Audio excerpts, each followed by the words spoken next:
இன்னும் என்னையா யோசிக்கிறீங்க? உங்க குலக்கொழுந்தே கருகி போச்சியா? உங்க மகனுக்கே இந்த நிலைமைன்னா சாதாரண மக்கள் நாங்க என்னையா பண்ணுவோம்? யாருகிட்ட போய் முறையிடுவோம் சொல்லுங்க ஐயா. ஆமாங்க ஐயா, நிம்மதி இல்லைங்க. நின்னா உக்காந்தா, எழுந்தா நடந்தா, எதுலயுமே நிம்மதி இல்லைங்க. ஊரையே வெளிச்சமாக்குற ஒவ்வொரு பௌர்ணமியும் விடியும் போது யார் வாழ்க்கைய இருட்டாக்கி வச்சிட போதோன்னு பயத்தோடயே இருக்கும் ஐயா.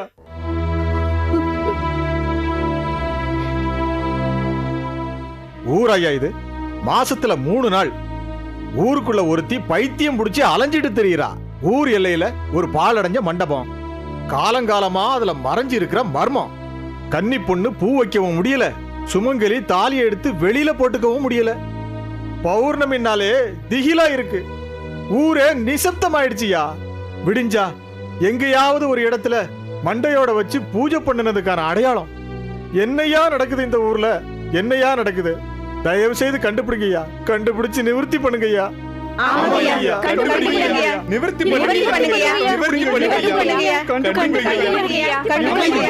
அமைதி, கொஞ்சம் அமைதியா இருங்க எல்லாரும்.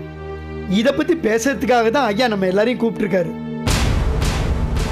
ஐயா நீங்க சொல்லுங்க ஐயா. எந்த மகன் உயிரை காப்பாத்தணுங்கிறதுக்காக அவனை 10 வருஷம் வெளியூர்ல வச்சு வளர்த்தனோ, அந்த மகனை நான் பயந்த அமானுஷத்துக்கு பலி கொடுத்துட்டேன். இனி என் வாழ்க்கையில என்ன இருக்கு? எனக்கு இப்ப நடந்த கொடுமை இனி இந்த ஊர்ல யாருக்குமே வரக்கூடாது. நானும் வரவும் விட மாட்டேன். ஊர் முக்கியஸ்தர்களும் நானும் என் பண்ண வீட்டில் இருக்க கேரள மந்திரவாதியை போய் பார்க்கிறோம். அவரால் இந்த மர்ம முடிச்சுகளை அவிழ்க்க முடிஞ்சா அவிழ்க்கட்டும், இல்ல அவரை விட பெரிய மந்திரவாதியை போய் பார்க்கிறோம். கூடிய சீக்கிரம் இதுக்கு ஒரு முடிவு வரும். அந்த நம்பிக்கை எனக்கு இருக்கு. கவலைப்படாம போங்க.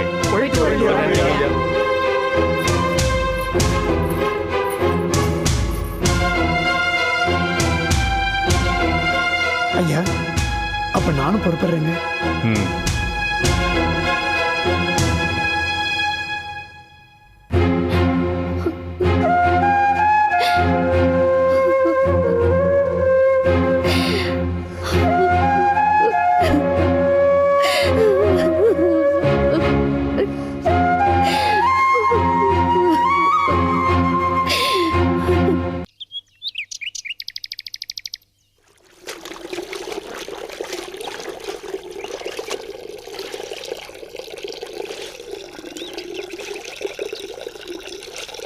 பாட்டி என்ன பண்றீங்க பாட்டி?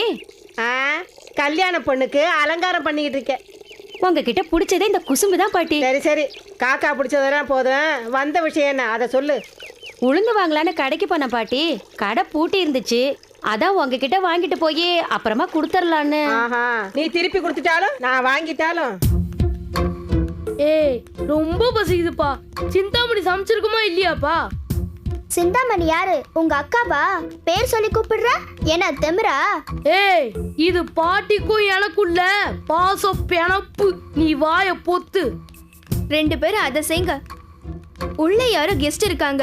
வாங்க எல்லாரும் போய் பாப்போம். வாங்க. கொடுங்க பாட்டி.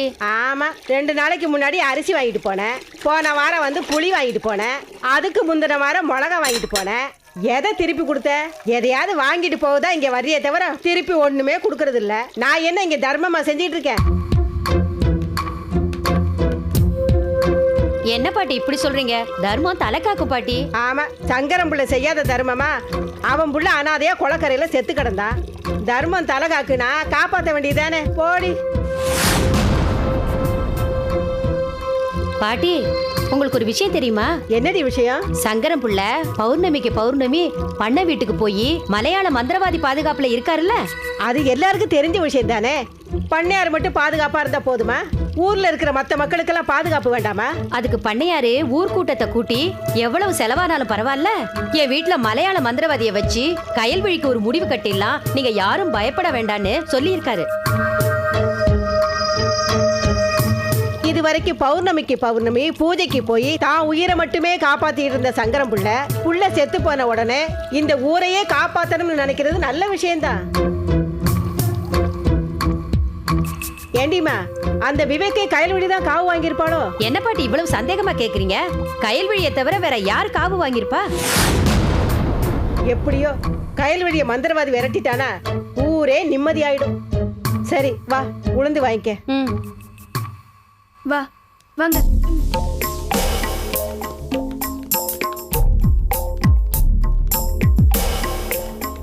சோ அந்த விவேக்க கொண்டது கயல்விழி தான். ஏய், இந்த அம்மா என்ன ஜட்ஜ்மெண்ட் வாசிக்கிறாங்க? கயல்விழி இல்லைன்னா வேற யாரு தான் கொண்டு இருப்பாங்க? விவேக்க கொண்டதுக்கு யாராவது ஐ விட்னஸ் இருப்பாங்களா? ஏய், பேய் கொல்றதுக்குலாம் எப்படி ஐ விட்னஸ் இருக்க முடியும்? ஆமா ஆமா, பேய் யாரையாவது நேர்ல பார்த்தாலே பட்டுன்னு போட்டுரும்.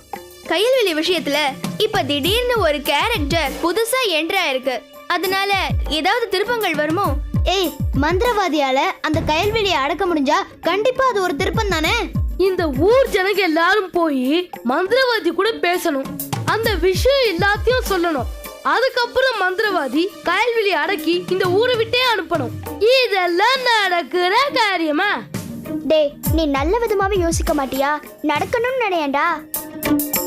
மந்திரவாதி கயல்விழி பேய் அடக்கிட்டா நான் எப்படி உங்ககிட்ட மாட்டி விடுறதா? கடவுளே, கயல்விழி மந்திரவாதிக்கு பெப்பே காட்டிடணும்.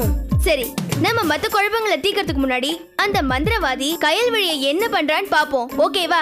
ஓகே. என்னடா பாலு ஒண்ணுமே பேசாம இருக்க?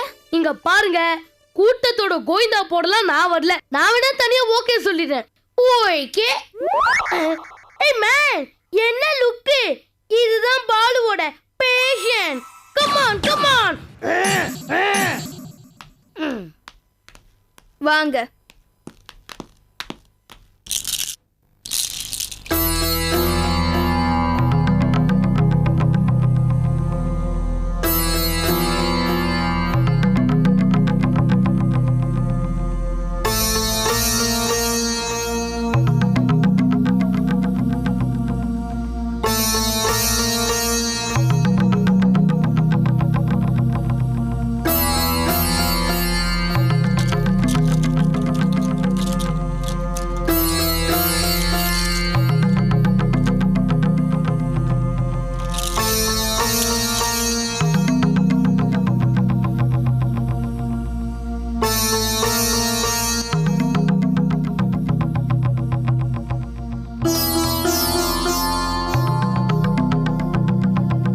கல்யாணி உங்களுக்கு ஒரே பொண்ணா? ஆமாங்க, எனக்கு ஒரே குழந்தை தான், அதுவும் பெண் குழந்தை தான்னு என் ஜாதகத்தை பார்த்து சொன்னதும் நீங்க தானே? ஓ அப்படியா? காலம் ஓடி போச்சுல்ல, அதான் டக்குன்னு ஞாபகத்துக்கு வரல.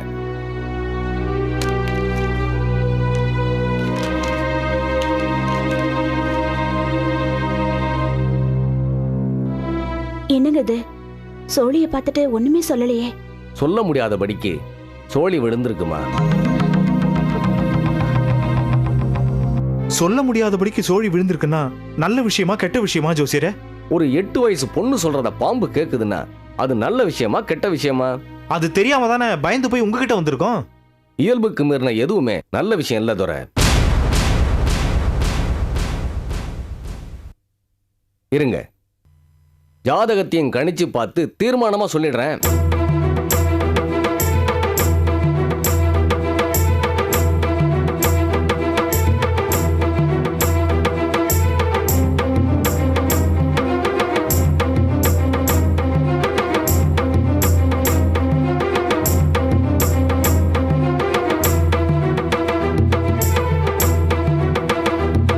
என்ன ஜோசியரை தயங்குறீங்க?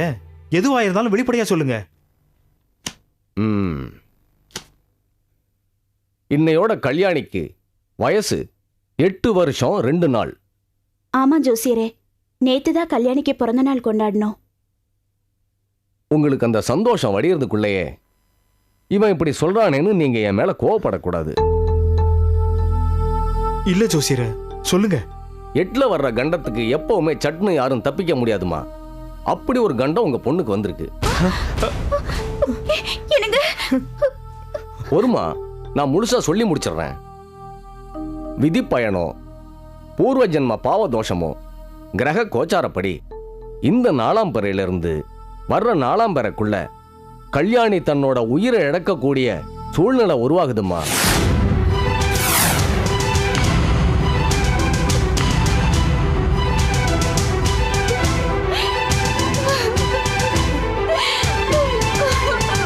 நல்லா பார்த்து சொல்லுங்க ஜோசியரே. கல்யாணி எங்க 2 பேர்த்தோட உசிறு. துரை, நீ என்கிட்ட பல வருஷமா ஜோசியம் பார்க்குற. நான் உங்ககிட்ட எப்பவாவது பொய்யோ புரட்டோ பேசியிருக்கேனா? பல தடவை சோழியும் பார்த்து ஜாதகத்தையும் கணிச்சு பார்த்து தான்ப்பா இதை சொல்றேன். அடுத்த 4ஆம் பிற வரைக்குமான தனது கண்ட காலத்துல கல்யாணி மிகப்பெரிய அதிசயங்களை நிகழ்த்த போறா. அதோட தொடக்கம் தான் பாம்பு அவ சொல்ல கேட்டு விலகி போனதுமா. என் பொண்ணை காப்பாத்த வேற வழியே இல்லையா? ஜாதகப்படி எந்த பரிகாரமும் இல்லம்மா. அம்மனை கும்பிட்டு வேண்டிக்கிட்டா ஏதாவது நல்லது நடந்தாலும் நடக்கலாம்.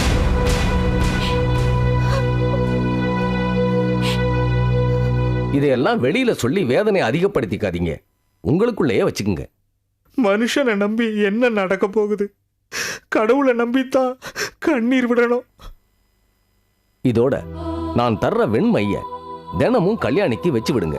அது கல்யாணிய தீய சக்திகள் தீண்டாம ஓரளவு காப்பாத்தும். ஜோசியரே, கல்யாணி ஏதோ அதிசயங்கள் பண்ண போறதா சொன்னீங்களே, என்னது? அஸ்தமன காலத்துல அதீத சக்திகள் உண்டுன்னு கணிப்புல சொல்லுதுமா. எங்க எப்போ எப்படின்னு தெரியல. இதுதாம்மா நான் சொன்ன வெண்மை. இத தினமும் கல்யாணியோட நெத்தியில வச்சு விடு. இந்தாங்க.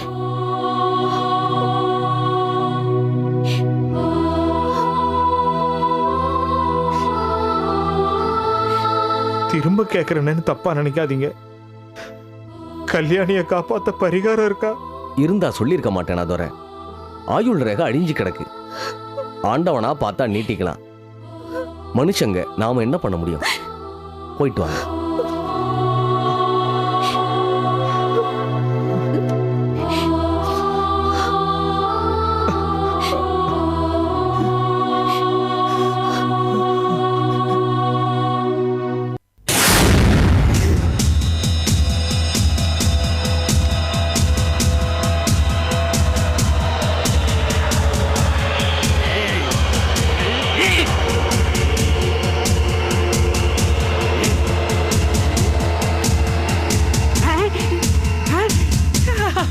மங்கி பையா வாங்க குருவே. எதுக்கு இந்த பிச்சைக்கார உருவம்? சொந்த உருவத்துக்கு மாறுங்க.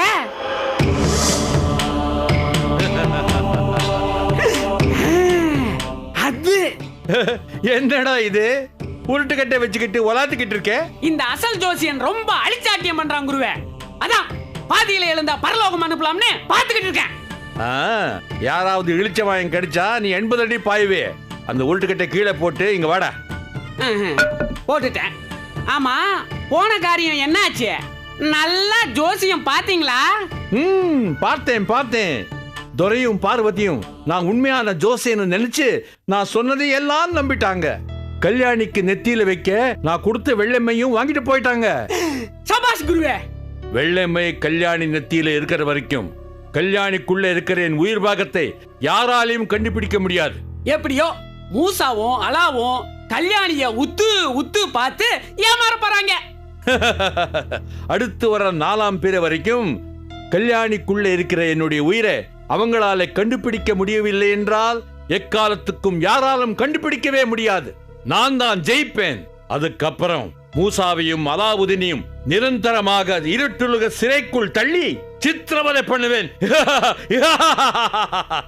பொறுங்க குருவே, முதல்ல குழந்தை பிறக்கட்டும். அதுக்கப்புறம் பேரை வச்சு மொட்டை அடிச்சு கடா வெட்டி காது குத்தலாம். அப்போ நான் சொல்றது நடக்காதுன்னு சொல்றியா? மவனே, நீ பூதலோகத்துக்கு வா. முதல்ல உனக்கு சமாதி கட்டுறேன்.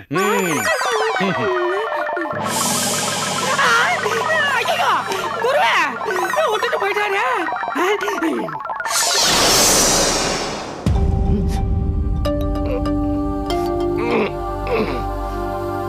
என்னது பகல்லே இப்படி தூங்கிட்டேன்? வீடு வாசல்லாம் வேற திறந்து கிடக்கு. யார் வந்தாங்க யார் போனாங்கன்னு ஒண்ணுமே புரியலையே.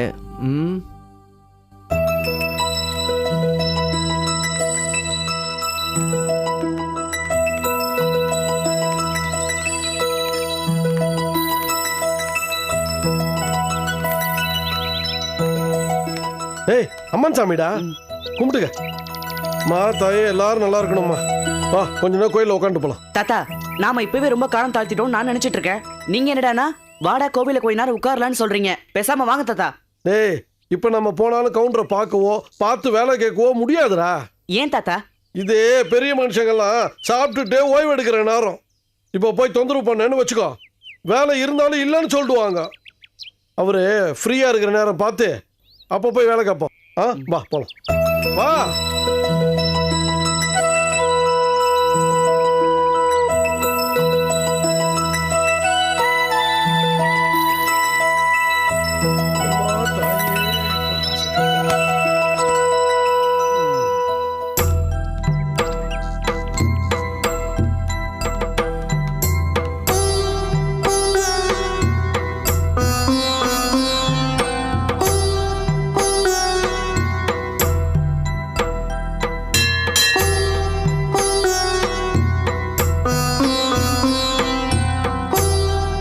கொடுங்கோ, பேரு நட்சத்திரம் சொல்லுங்க.